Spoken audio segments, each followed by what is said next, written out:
Yeah, so many of them are watching it offline. Um, 70 people are here tonight, and welcome you all. Uh, as I mentioned earlier, we have a couple rules for the class.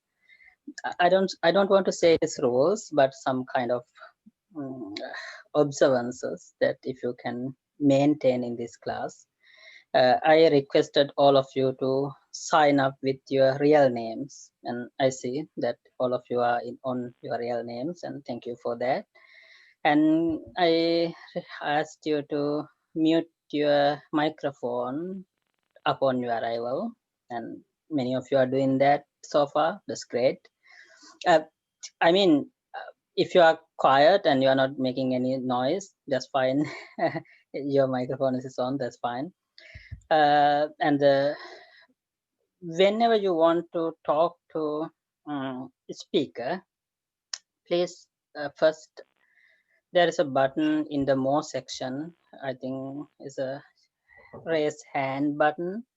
Please raise your hand, and then the speaker will call your name and allow you to ask your question. So I know there will be a lot of people in this class, at least 100, 150, I don't know. So in that case, everyone can't speak at the same time. So one by one, we will be let you to speak. The speaker will ask your name, and then you can ask your question. Okay, so I'm not going to spend a lot of time for the introduction. As I mentioned, tonight I'm covering a couple of topics. First, introduction. So I'm sharing my screen. You can see my screen on your device. So first, the introduction. So introduction is the course introduction. So as I mentioned, there are 8 teachers for this course. So starting from today, we are planning to end the course on February 22nd, and there will be 8 different teachers. So believe me, they all are well versed in Buddhism and English. I'm the one who are in the very beginning level, so I am pretty sure you will be not frustrated with them. So stay tuned with the class. Uh, yeah. So at the end, I am planning to do a online quiz and then I will send you a participant certificate with your marks.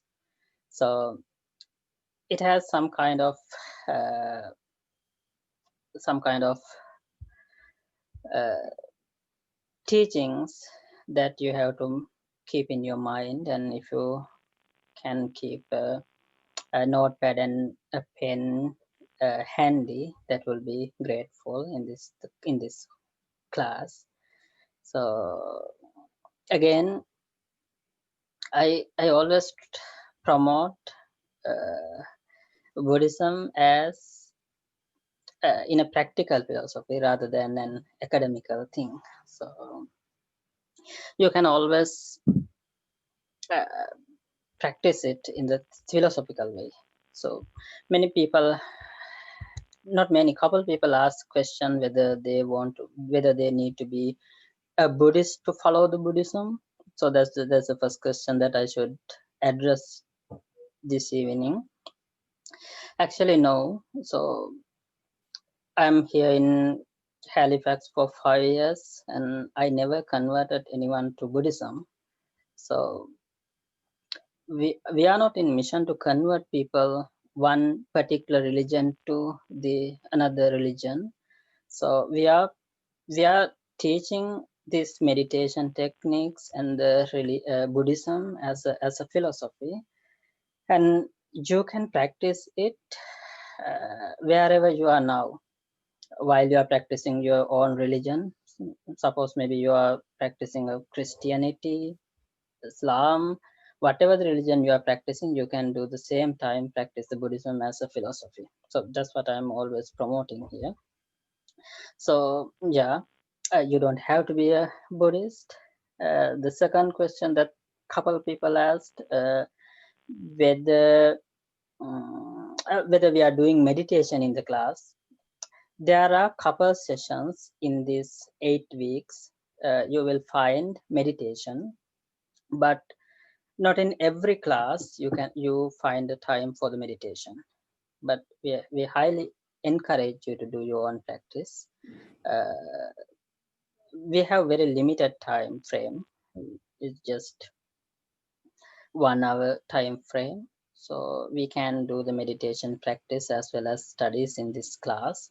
So I highly recommend you to do your own practices. And yes, there are some classes with meditation. Yeah, so that's for the introduction. We will be send you the link every week with some teachings, and even today I put a link on the chat box that you can find that link. That will be my second half of the talk. Today I invited one of my best friends in Halifax, Reverend Korn, for the class to cover the Buddhist sects. So I think Korn is here. Are you here, Korn?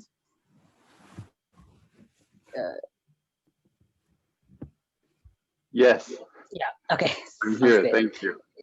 Yeah. So the Reverend Korn is the Zen Buddhist master who is running Zen Nova Scotia. So he's a very wonderful person to know. I highly recommend you to go and visit his website. It's a Zen Nova Scotia, and yeah, he's here for us to teach about Buddhist sects. And welcome, Reverend Korn, and please go ahead. Oh, I can start? Please go ahead. Yeah, you can go ahead. Oh, okay. You want sometimes, and no, this is fine. This is fine. Okay. Thank you. So good evening, everyone. My name is Koen Franz, and as Bhante Sirinanda said, I'm with a group called Zen Nova Scotia. You can, if you visit zennovascotia.com, you'll see we meditate together every day online, and we have some meetings in the evenings, and anyone is welcome to join anytime. So Bhante asked me to come and talk a little bit about the kind of the wider world of Buddhism, and I'll keep it short, though this is a subject that we could talk about for days and days. So it becomes a little bit of a history lesson.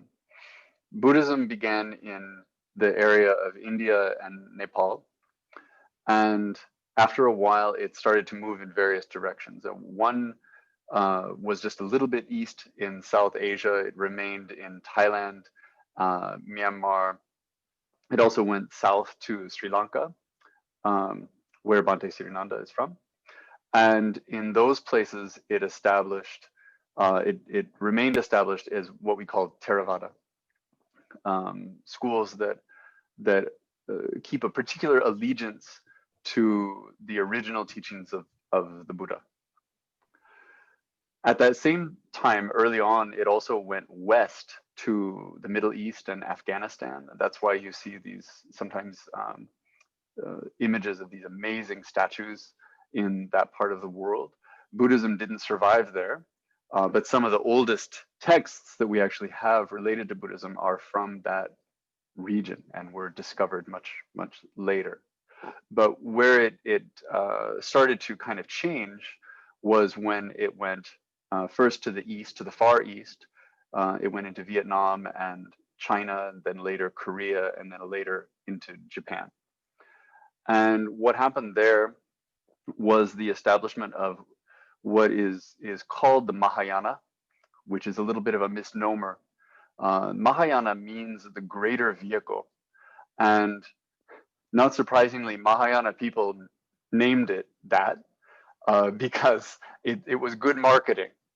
And what they did as part of that is they also came up with a term called Hinayana, which was intended to be the smaller vehicle or the lesser vehicle. And that was what they called the Theravada schools in South Asia, in Myanmar and Thailand and Sri Lanka. But there is no small vehicle in Buddhism. Again, this was a complete marketing ploy. So when you hear Mahayana, it's a useful category because it includes a lot of interesting developments within Buddhism, but the name itself means nothing. Um, what happened when Buddhism got to China was it mingled with Confucianism, it mingled with Taoism, and it got some kind of interesting new developments, some of which had to do with the idea of merit. So people chant for merit, they perform practices for merit, they meditate for merit, and the merit then is something they receive and also something they offer to others. Out of this, they developed a whole cosmology that's very complicated that involves what we call bodhisattvas, which, if you're familiar with Catholicism, are a little bit like saints. Um, there's a bodhisattva of compassion, for example, who is understood to be a perfect embodiment of compassion. There's a bodhisattva of wisdom who is a perfect embodiment of wisdom, and so on and so on. They carry these qualities, and then people practice not only to emulate that, but in theory to become bodhisattvas themselves. Bodhisattvas being, generally speaking, beings who are perfectly generous. So that becomes a really important idea as Buddhism is moving and becoming kind of complicated. Then there are a couple interesting developments that happen. One is it goes to Japan, where it develops into what we call single practice schools. Part of Japanese culture is doing one thing over and over and over and over again, with the idea that if you do that one thing enough, it kind of teaches you everything. And so you see this in the Pure Land school, where there's a chanting of the name of the Buddha of the future. People say Namu Amida Butsu, Namu Amida Butsu, Namu Amida Butsu, Namu Amida Butsu, with the idea that it just in instilling that kind of faith in their every moment of every day is the complete practice. You have Zen, which originated in China, but really but becomes a single practice school in Japan, where the emphasis is on silent, formless meditation, with the notion that through that, by actually in some ways looking away from traditional teachings, that you can have a direct experience of the same thing that the Buddha experienced in his own awakening. There's another school called Nichiren, uh, another single practice school, where you chant the name of the Lotus Sutra, which is a Mahayana sutra. And by chanting the name of the sutra over and over, it's as if you're reciting all the truth of that sutra over and over and bringing that truth into the world. So that's a very interesting development that happens in Japan. Meanwhile, if we kind of go back to the beginning, there's another movement that goes north, where Buddhism moves north into Tibet. And then we have Tibetan Buddhism in all of its variety, which is really relies on, again, and in each case, it's because Buddhism is touching these cultures that already have their own belief systems, already have their own sets of values, and there's a kind of merging that happens. So what happens in Tibet is, first, there's a kind of intersection with a kind of shamanism that's there. There's a local tradition called Bun that's there. And what evolves out of that is a very complex tradition called, they call it the Vajrayana, which is the diamond vehicle. And there's a lot of visualization. There's a very strong emphasis on the teacher-student relationship, so that whereas in some schools, the teacher is seen as a kind of spiritual friend, and in schools like Zen, the teacher is seen as a kind of guide. In Vajrayana, you have a guru who you see as the Buddha and treat as the Buddha. And it's a very vertical relationship. and then visualization practices that involve seeing Buddhas and imagining yourself in Buddha realms. And then interestingly, there's a practice called Chud that evolved out of Tibetan Buddhism. It was originated by a woman 800 years ago, maybe, that involves imagining essentially the obstacles in your life as demons, and then very, very concretely visualizing feeding yourself physically to those demons and watching yourself being eaten by them, and watching your body decay away, as a way of cultivating this kind of total generosity and total letting go. Really, really interesting stuff.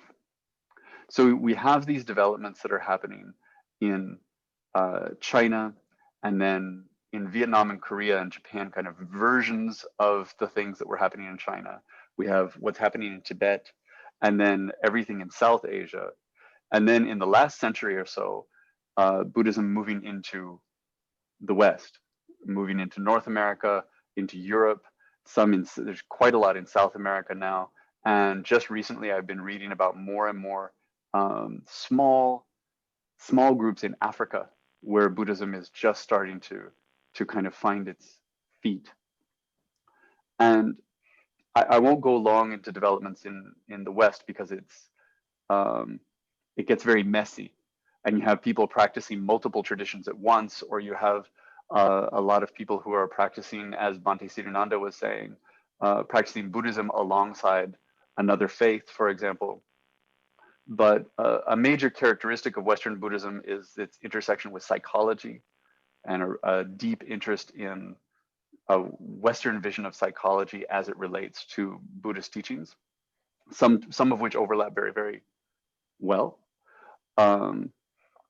We see in recent years an interest in what is frequently called secular mindfulness, not secular mindfulness, excuse me, secular Buddhism, wherein there's an attempt to kind of find the most basic essential teachings of Buddhism and then strip them of anything that seems to have any religious trappings. It's a vision of something that's pure and somehow not cultural. I think it's still kind of in the baby stages, but it's interesting. And then as you're all probably familiar with there's mindfulness, which comes out of Buddhism, was originated by people who also had a lot of training in Buddhism, and were trying to find ways to introduce Buddhist practices without saying the word Buddhism, in some cases very explicitly, so that they could be teaching it in things like hospitals and schools and prisons, and not be bringing religion into it. So we see that element of Buddhist practice finding its way into the culture, kind of under a cloak of secrecy, under a disguise. That's a very, very fast, very broad sense of where it all went. It went north, south, east, and west, and in each case it took on a slightly different form and proceeded along a slightly different evolution. And what we see here in North America typically is we see a lot of Theravada Buddhism, which is sometimes labeled as insight Buddhism. We see a lot of Zen, and we see a lot of Tibetan Buddhism, or Vajrayana, in their various versions. And it probably, in almost any town you're in, you can find one or all of them. I'll stop there.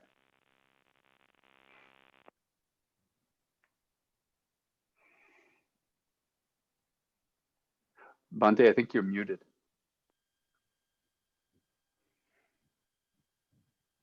It happens a lot.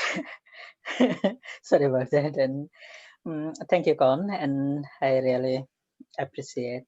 Yeah, the Con, the Zen master, he briefed he did a good briefing for all Buddhist schools. And thank you again. Mainly, as Kon mentioned, we can see three types of Buddhism in the West. The first, Theravada tradition, Mahayana tradition, and the Vajrayana tradition. I think the Zen also include in the Mahayana tradition. The Theravada tradition is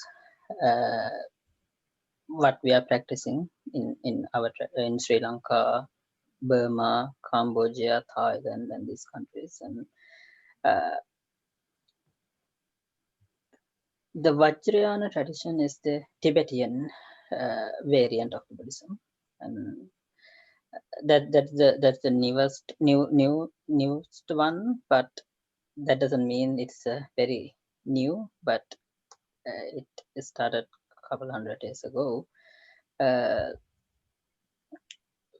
As Kon mentioned, you can see this all type of Buddhism in Canada today.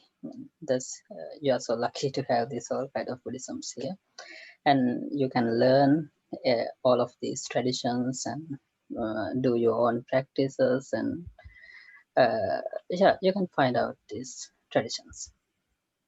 For the okay, I just sent you a link with in the chat box. For the second half of the class, I'm going to introduce you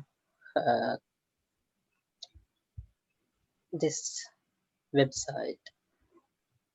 Okay, I'm sharing my screen again.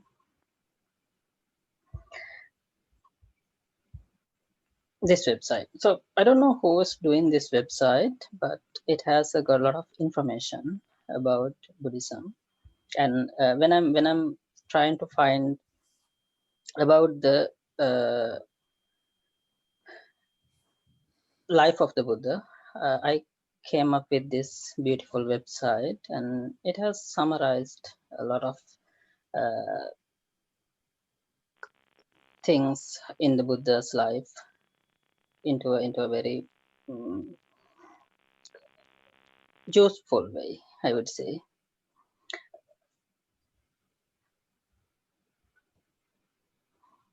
So you can click that link and anytime, or you can go with me to this website.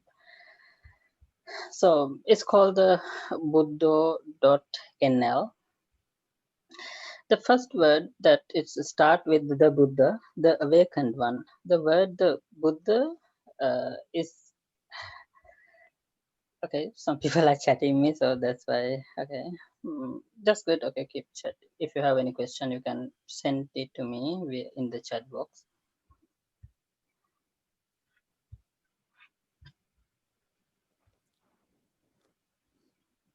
Oh, yeah, link is here. If anyone wants the link, it's on the chat box. Okay, I'll share it to you again.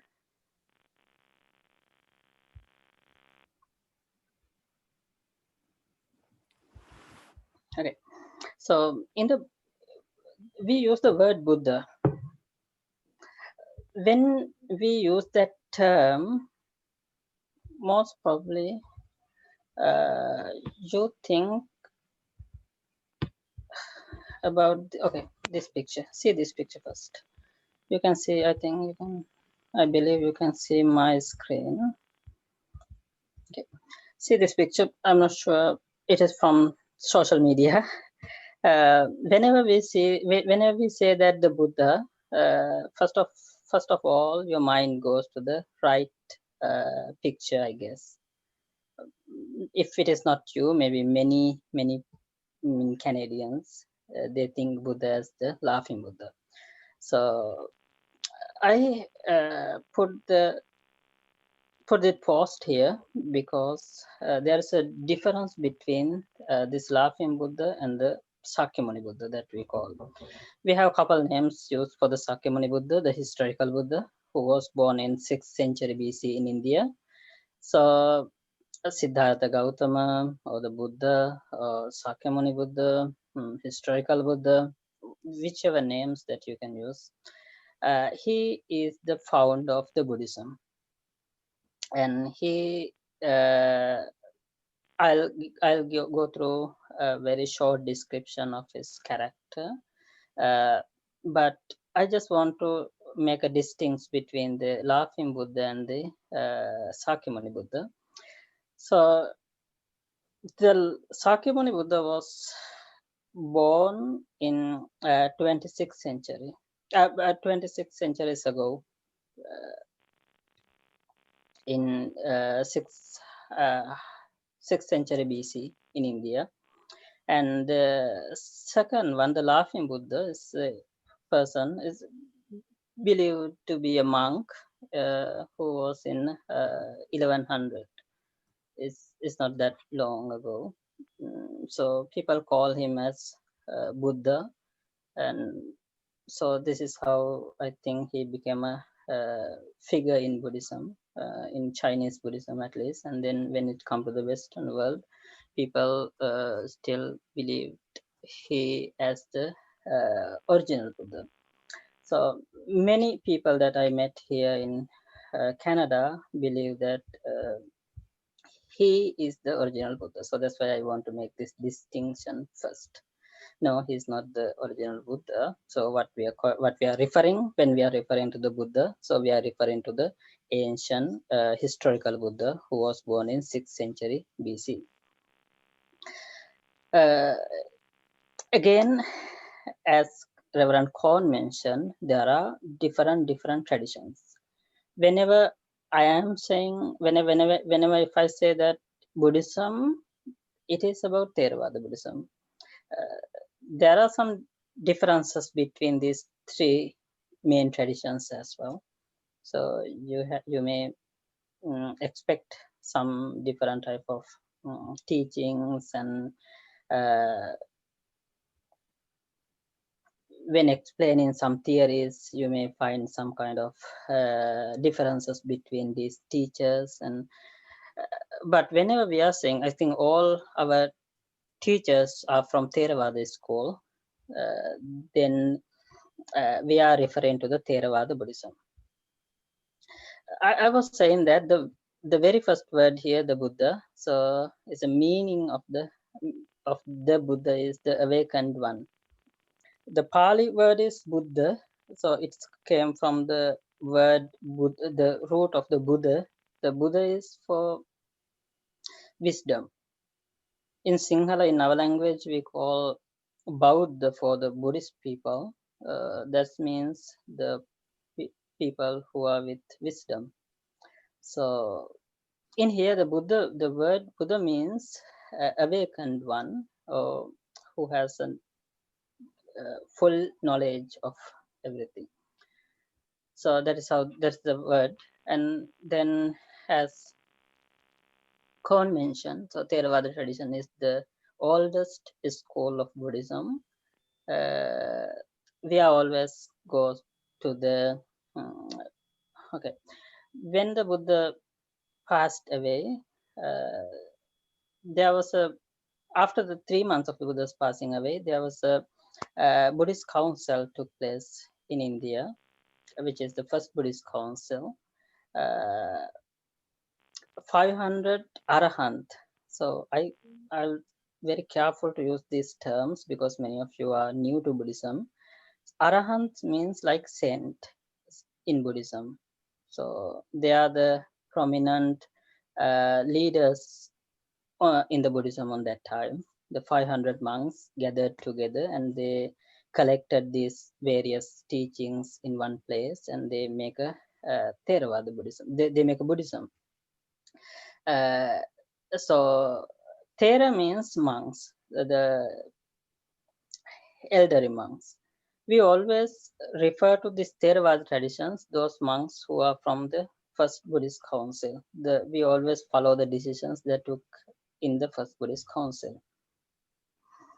So that's the main difference in Theravada tradition as well. So we can discuss this later. So again, from a practical perspective, Theravada Buddhism is very traditional. So it's much conservative. We have our own what's called. We always practice Vinaya. Vinaya means the rules of Buddhism as a first stage. That's the main thing in Theravada Buddhism. And we always go back to the main Tripitaka. Tripitaka means three main baskets of Buddhism. You can learn this term. Actually, I prepare this slide for you. We always go to the Tripitaka for our resource. Whenever we quote something, we take it from the Tripitaka, so original Buddhism, Pali Canon. So these are the main differences that we have in our tradition. As I mentioned, this is the most traditional tradition in Buddhist schools.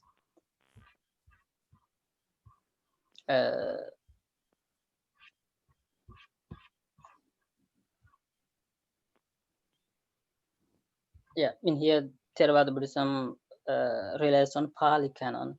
So Pali Canon is the Pali Tripitaka that I mentioned. So we have three kind of basket. That's the main the Tripitaka. First one is Vinaya. Vinaya is the discipline rules. We have short of discipline rules, 227 rules for monks, and so the Theravada monks always keep these Vinaya rules protected all the time. And the second one is the sutta, that's called the discourses and all teaching side. And the third one is the Abhidhamma, that's what the Reverend Korn mentioned, Buddhist psychology in the Western is a famous teaching. So we have these three baskets, and Pali. It's in mostly it's written in Pali, Pali Canon, the Pali language. You can find these things, the 5 arahant that I mentioned before.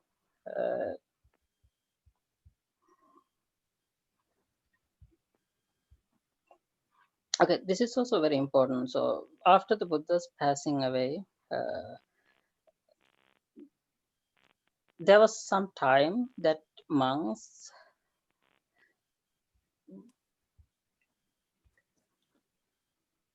bring the Buddhism with the oral tradition. It was not written in that time, and until first century BC, it was not written. So then it came through the oral teaching. One teacher keep one basket, and they follow the traditions with their students and pupils, and this is how it passed one generation to the other. And yeah, so this is how the Buddhism came to the Sri Lanka. So when in Sri Lanka, Buddhism came to Sri Lanka in 3rd century BC, and but it is written in the 1st century. So there were some times that it took in the oral tradition. That's why I wanted to highlight it in this section. There were sometimes it was not written. We can discuss this later sometimes. Actually, some people ask that question when we take something in oral tradition. Is there is any changes happen to the Buddhism as well? That is the tricky question that we can't answer directly. There happened or not, but they brought the Buddhism or in oral tradition with a very systematic way. I will explain that system in sometimes later, not today. We don't have much time for today. So it took in very systematic way. So we can expect to have a lot of changes to the Buddhism on that time. So this is the history of Buddhism, how Buddhism came and written in Sri Lanka, and it's in 1st century BC in Sri Lanka. And there is a temple in Sri Lanka called the Aluvihare, where the this handwriting is took place in 1st century.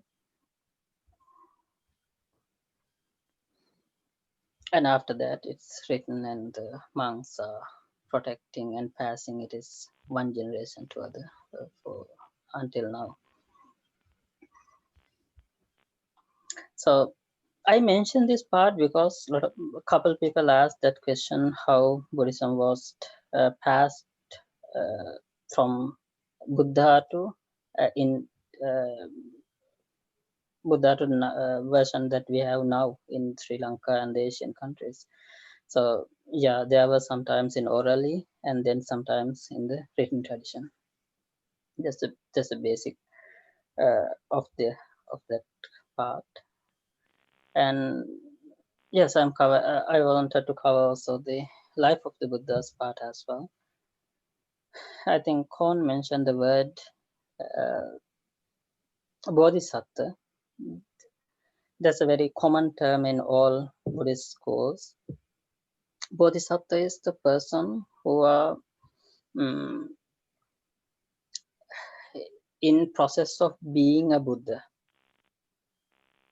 Even in Theravada tradition, we have that concept. The one who are in process of, or the in um, completing perfections.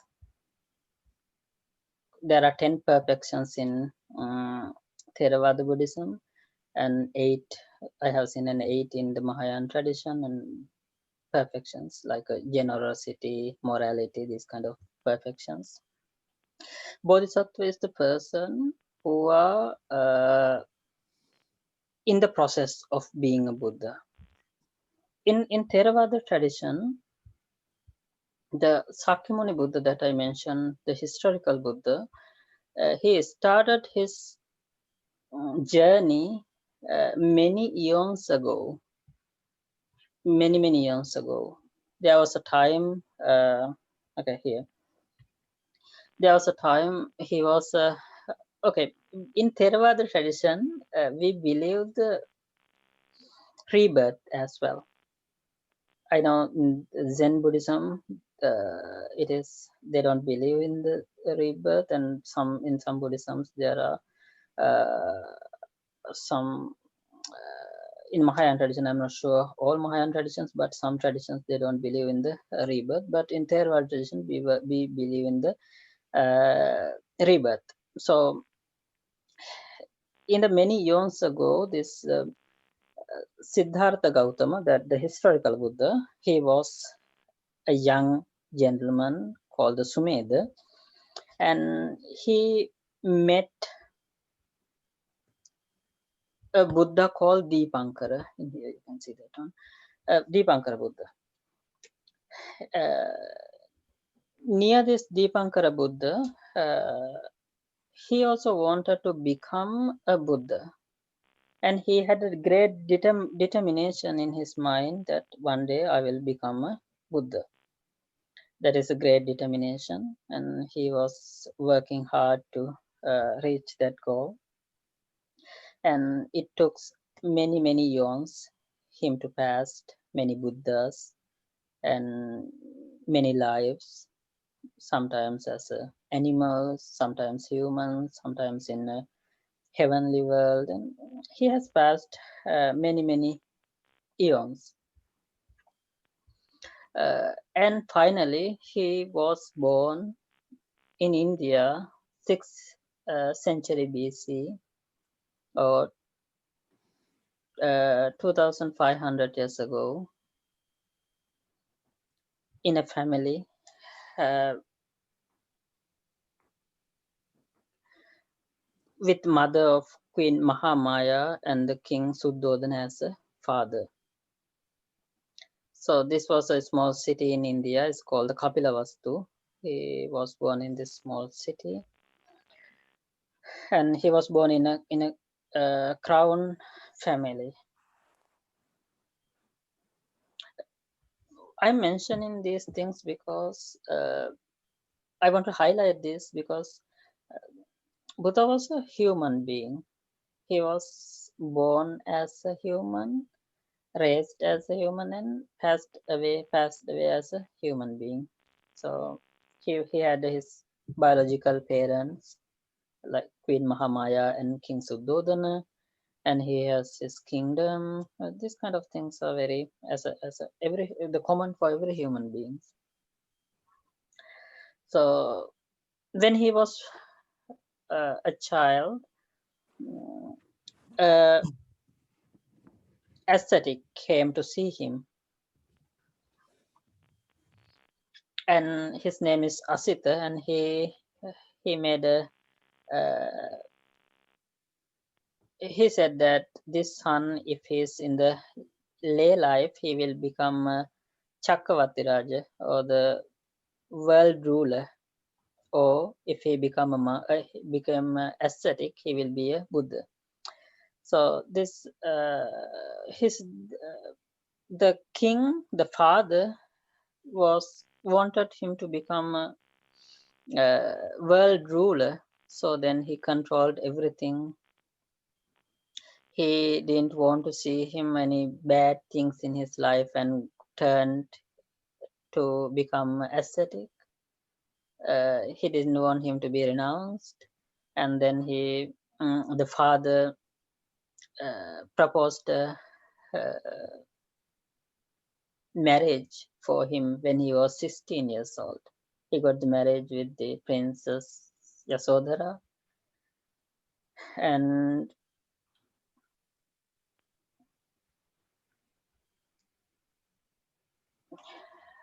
however, uh, he had a very luxurious life when he was in the lay life, because the father always tried to keep him in the um, lay life. So he provided him with everything he wanted. And these are the teachings that after, when he became Buddha, he mentioned about his lay life. Yeah, he said that he had three mentions in here. You can see that part in three mentions. One is for winter, one is for summer, and one is for the rainy season. Three mentions, and he had a lot of luxurious things in his life, and everything whatever he need, the father provided them. With the main idea, the father wanted him to become a worldly king in this kingdom and for the whole world.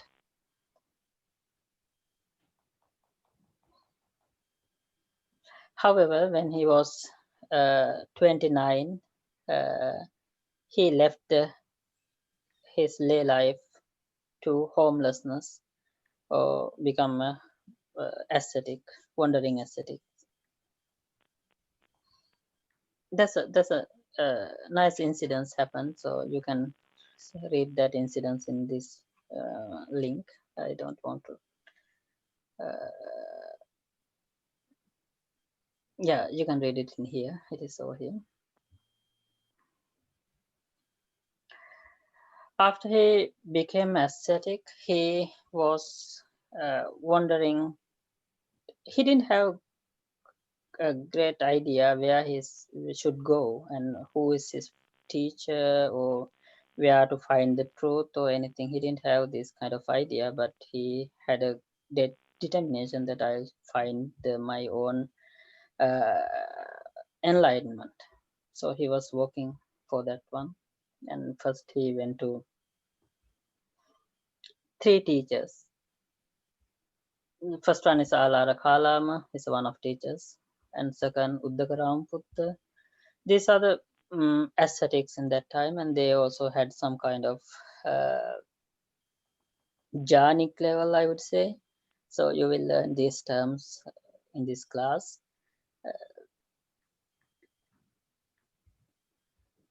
Alara Kalama, Uddakaramputta. This the Reverend Cohn mentioned the word the inside meditation, right?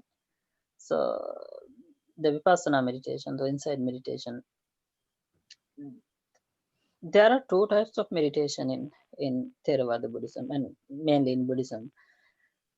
One is called Samatha meditation, and the second one is Vipassana meditation. Samatha is tranquility meditation, and Vipassana is the insight meditation. Mainly insight meditation is taught in Theravada tradition. I think that is why the Reverend Cohn mentioned that the Theravada tradition as the insight tradition. The samatha, the type of meditation that it was commonly used in India even before the Buddha was born. These teachers, Alara Kalam and Uddakaramputra, these teachers were following this tradition, the Samatha tradition, or the tranquility meditation.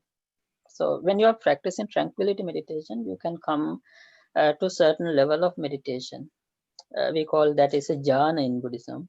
There are a couple jhana levels, and these are the uh, levels or the stages of meditation, I would say.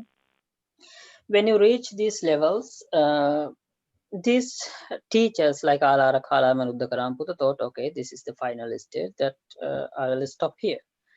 But as a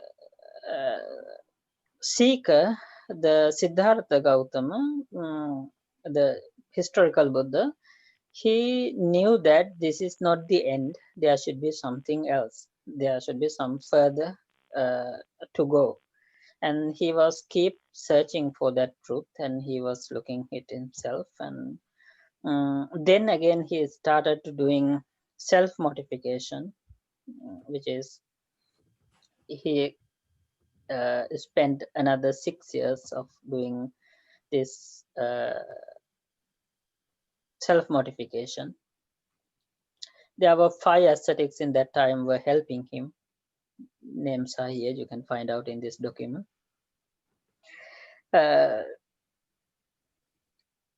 Finally, after practicing 6 years of self-mortification, he understood that this is not the right path, and we can get enlightened through the self-mortification. He decided to practice middle path and became enlightened when he was 35 years old. So he renounced his lay life and came to the homelessness when he was 29 and practiced these various traditions and the self-mortification for the 6 years, and then became Buddha when he was 35. In the first sermon, he mentioned that how his practices was in okay, here this is the first sermon. In this his first sermon, he mentioned that he had how difficult time with practicing these two traditions, and he mentioned that the finding the truth through these two traditions is not accepted in Buddhism. Okay, that's it.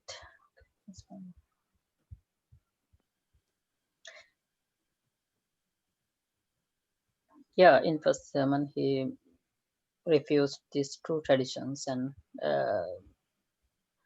asked monks to practice the middle path. Yeah, because the bhikkhus is the word that Buddha always used to address his disciples. These two extremes should not be followed by one who has gone forth into homelessness, but to the pursuit of sensual happiness and sensual pleasure. And the second one is pursuit of self-mortification. So Buddha himself practices these two in his life. When he was a layperson under his father and in the kingdom, he had all those sensual happiness. If someone could become enlightened through this sensual happiness, uh, Buddha had that everything when he was uh, in his kingdom, when he was in his palace, but he didn't get any enlightenment through these sensual pleasures. And also, for 6 years, he was practicing self-mortification, and if someone can get enlightened through the self-mortification, that also could be the Buddha. because he practices this very hardly, but he couldn't get that one too. So then he made this statement. This is the first statement that he made in his after becoming a Buddhahood. He mentioned that no one can become enlightened through these two practices, sensual happiness or the self-mortification.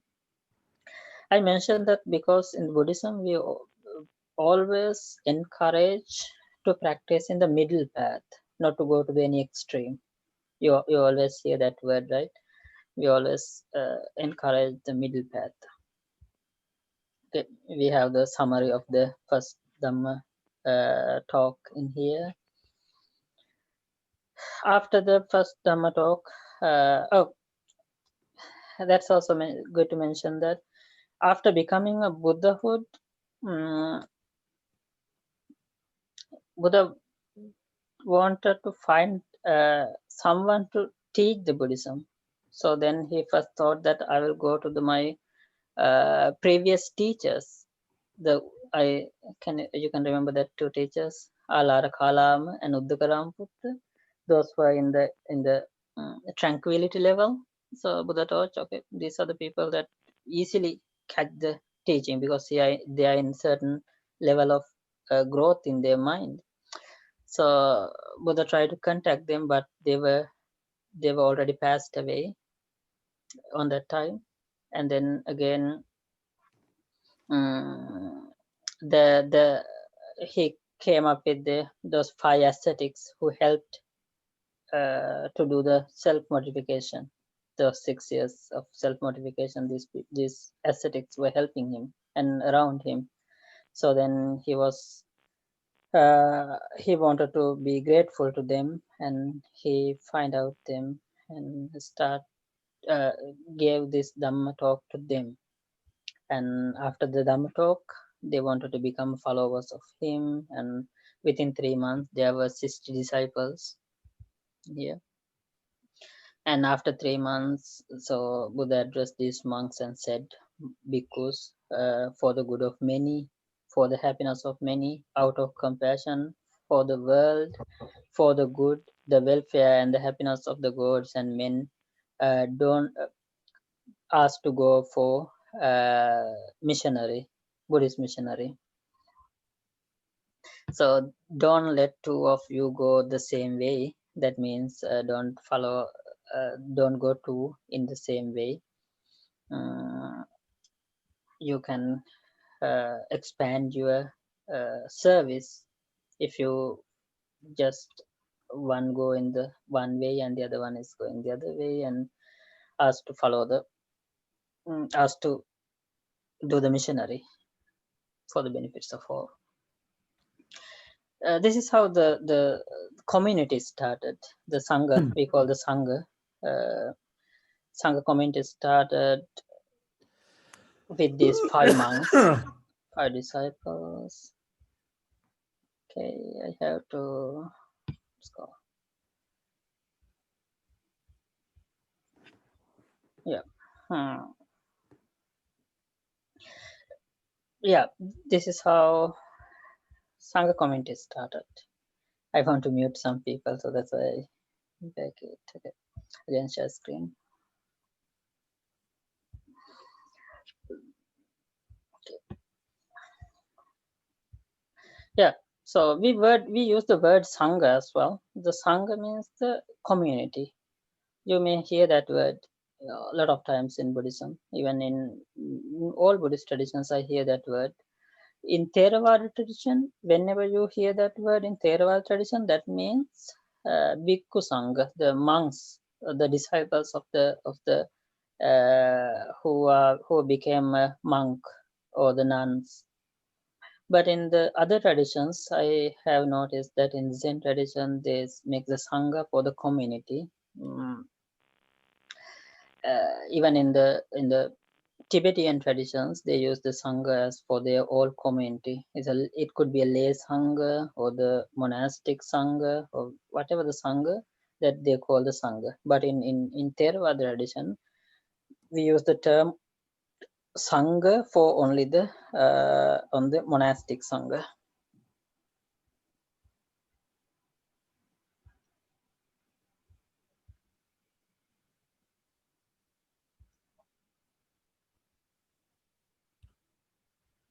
Okay. Yeah, this is how the Buddhism started, and after that, so it was rapidly spread in India. However, it was only in India for until 3rd century BC. After the 3rd century, it started to spread outside of the India, like Sri Lanka, Thailand, and those countries.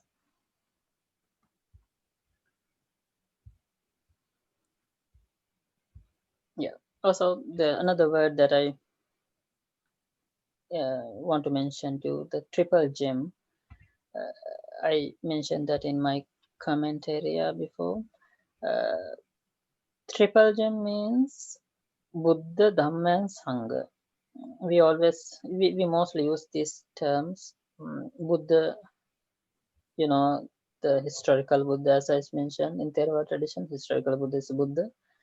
Dhamma is the teachings of the Buddha. It's a mostly Pali canon for the Theravada tradition. Third one, Sangha, as I mentioned earlier. So this is the monastic disciples, monastic Sangha. These are the triple gem in Buddhism. We refer that a lot in here. Yeah, so I have a couple questions here. Rebirth in Buddhism is different than reincarnation. It is different. In Theravada, in Buddhism, we mostly use the word rebirth or rebecoming, that kind of words, not the word reincarnation, because the word reincarnation is already defined in Hinduism. Uh, in the way that defined is you become. It is you have solid life in from here to the other life. That's a reincarnation.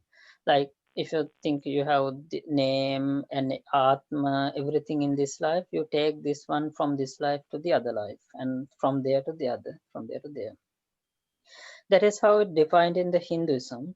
They use the word atma.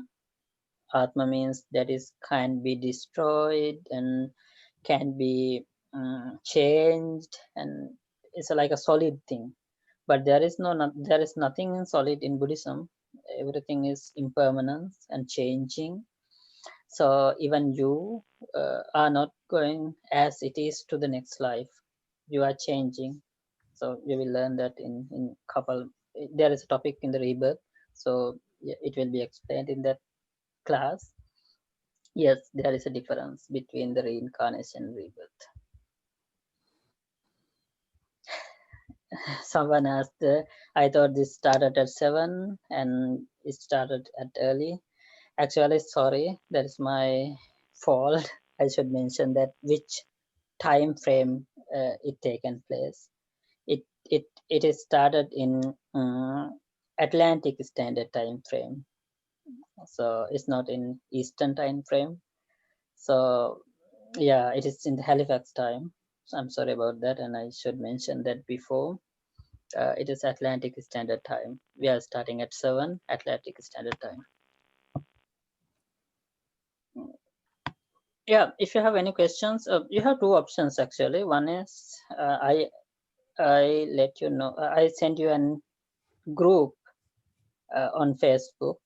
You can click that link and ask any question if you have when you have questions, or you can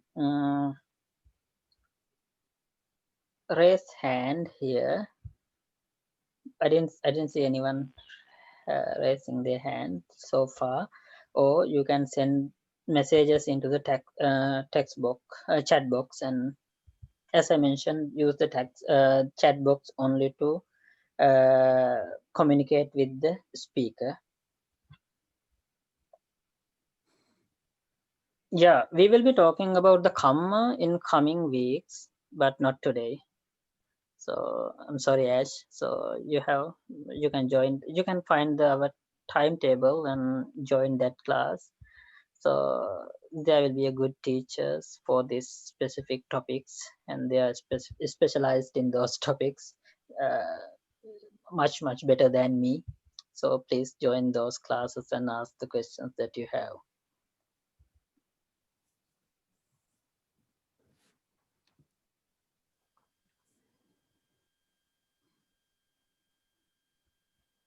Yes, the Erin, yes, we do record the class, but I missed the first 10 minutes, I guess.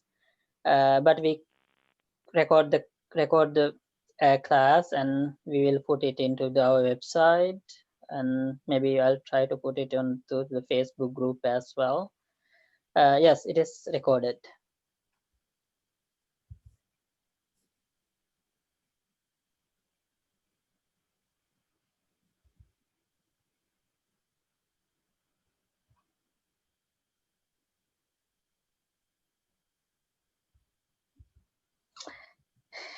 Yeah, that's a good question actually.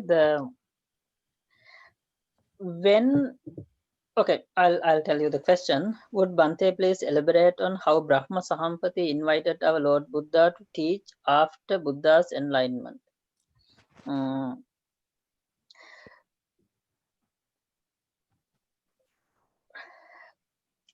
After the Buddha got enlightened, Buddha has some kind of uh,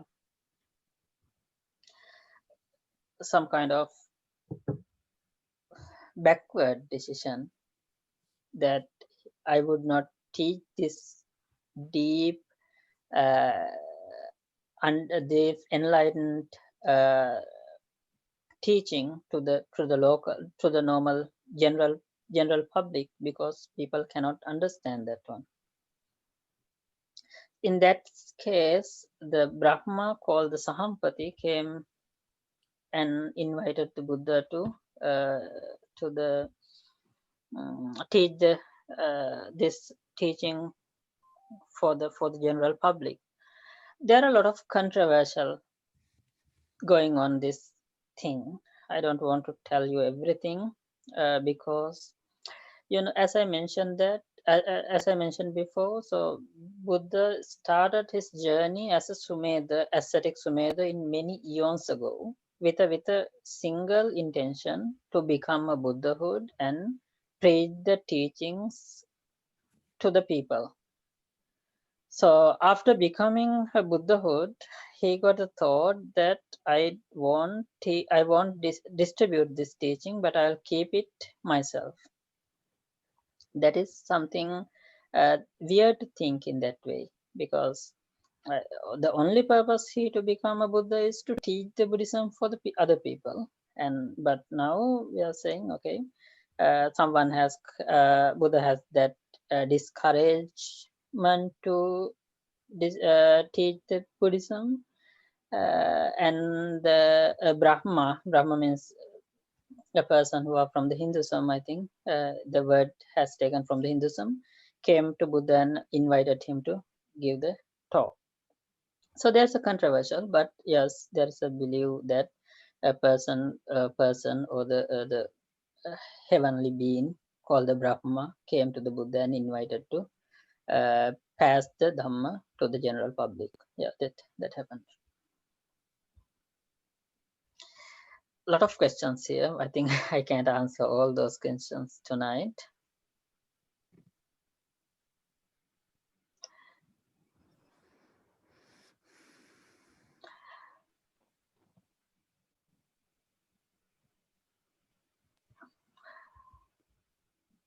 For the meditation, I think I don't want to answer the meditation questions now, but someone asking whether starting with the samatha or vipassana better. You can start with either one. There is no particular mostly people start with the samatha and move to the vipassana level. But there is no way that we can say, okay, you should start this and you shouldn't start this. So there's not that way. You can start either way. First, you have to find out which way works for you.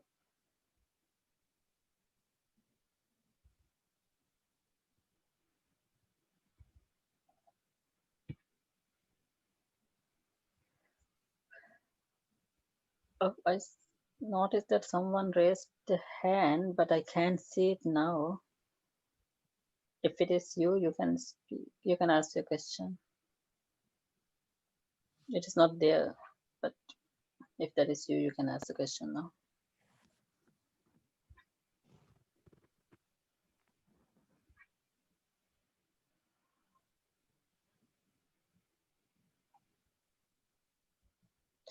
How to convert to Buddhism in Toronto? Someone asking the question, how to convert to Buddhism. As I mentioned, the conversion is not happening in that way in Buddhism. If you, as I mentioned, many people ask this question actually. When someone asks these questions, I always say that convert from bad to good. That is the conversion that we want to become. That what you want to do. However, there are local temples in your area. I encourage you to visit and talk to this temple and attach it. Work closely with these temples, and then you will find yourself how to convert. The conversion, as I mentioned, there is in our tradition. I don't know how other traditions works, but in our traditions, there is no such a way that uh, you should convert in this way or that way. There is not such a thing to do that. But if you observe 5 precepts as Buddhist, there are 5 common principles in Buddhism, Theravada Buddhism. If you observe these 5 precepts, so and if you take refuge in Buddha, Dhamma, and Sangha, that triple gem I mentioned earlier, we can call you, or you can call yourself as Buddhist. As I mentioned that I'm working in prison here, so there are a number of people who identified themselves as Buddhist. So when I meet them, I ask, how did you call yourself as Buddhist? And they don't have any solid statement to say that I am Buddhist because of this or because of that or that. Nothing there. In Asian countries, you are Buddhist because of your parents are Buddhist and your family is following Buddhism. Those are the things that you make you Buddhist in Asia, but that doesn't make sense, yeah, right? In religion aspect, we have to be practice Buddhism or the whatever religion we are practicing by our heart. Yeah, so I think the best definition that we can give is if you have taken refuge in Buddha, Dhamma, and Sangha, that triple gems I mentioned, and also if you are following five precepts, you can Google it if you don't know 5 precepts, you can call yourself as Buddhist. No need to do a conversion ceremony or anything, but you can be Buddhist by yourself.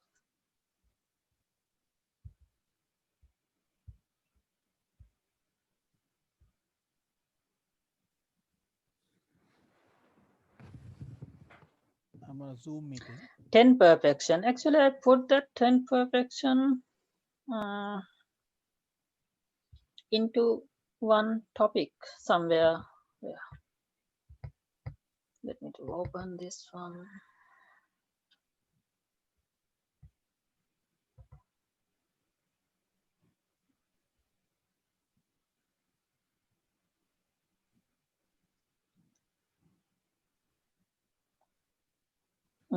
It is not there, but I will ask one of those teachers to speak a little bit about the 10 perfections, the paramis. In Theravada, as I mentioned, there are 10 in Theravada tradition. Yeah.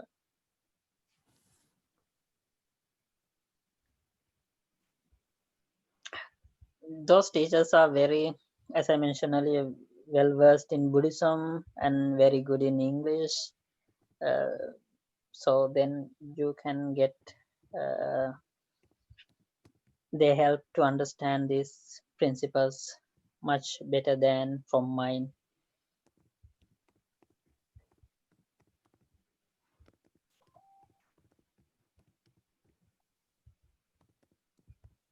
Yeah, so I just basically wanted to cover the course introduction tonight.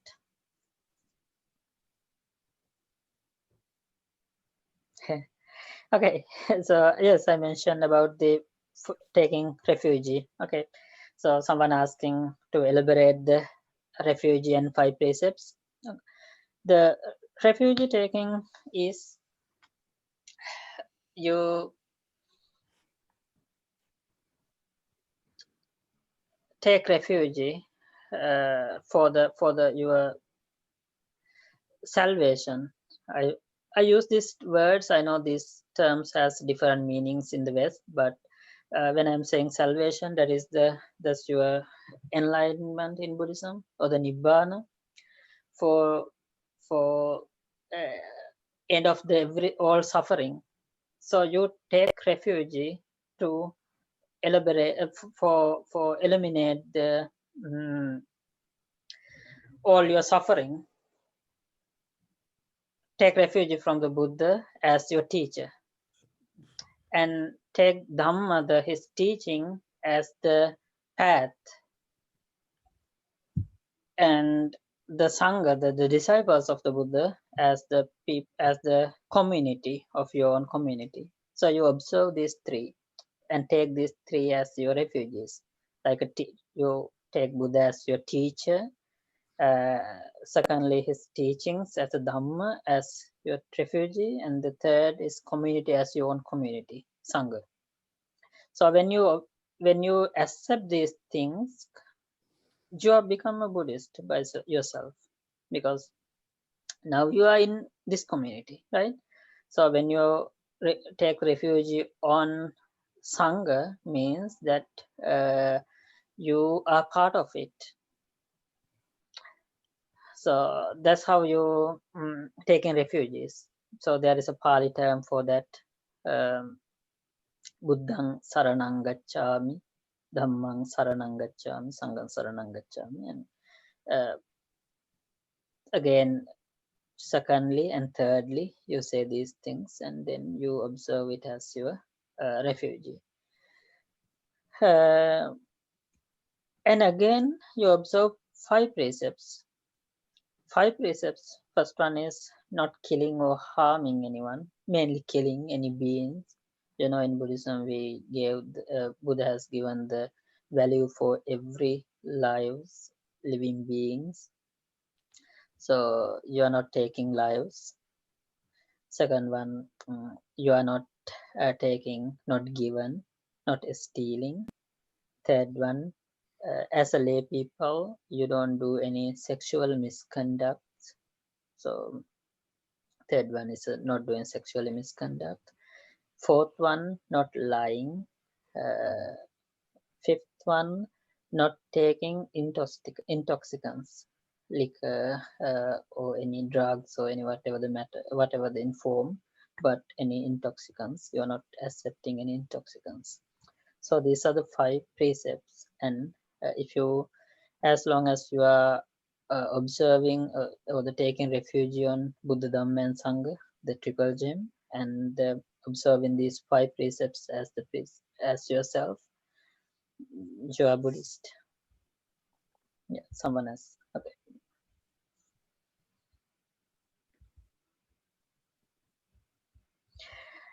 Yeah. So I think that's enough for tonight.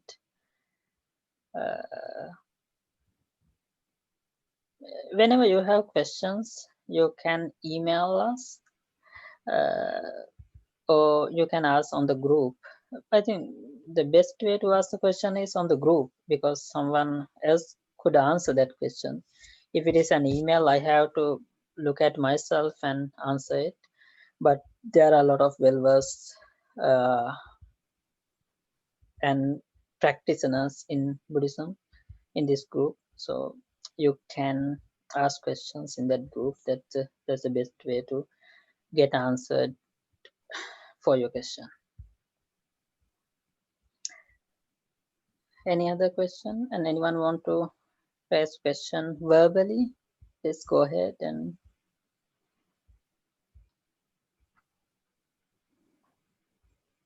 okay. And I think we should stop from here tonight. Thank you everyone for joining us tonight, and please join next week with another teacher, and I will be here to moderate the class. Thank you everyone, and have a good night.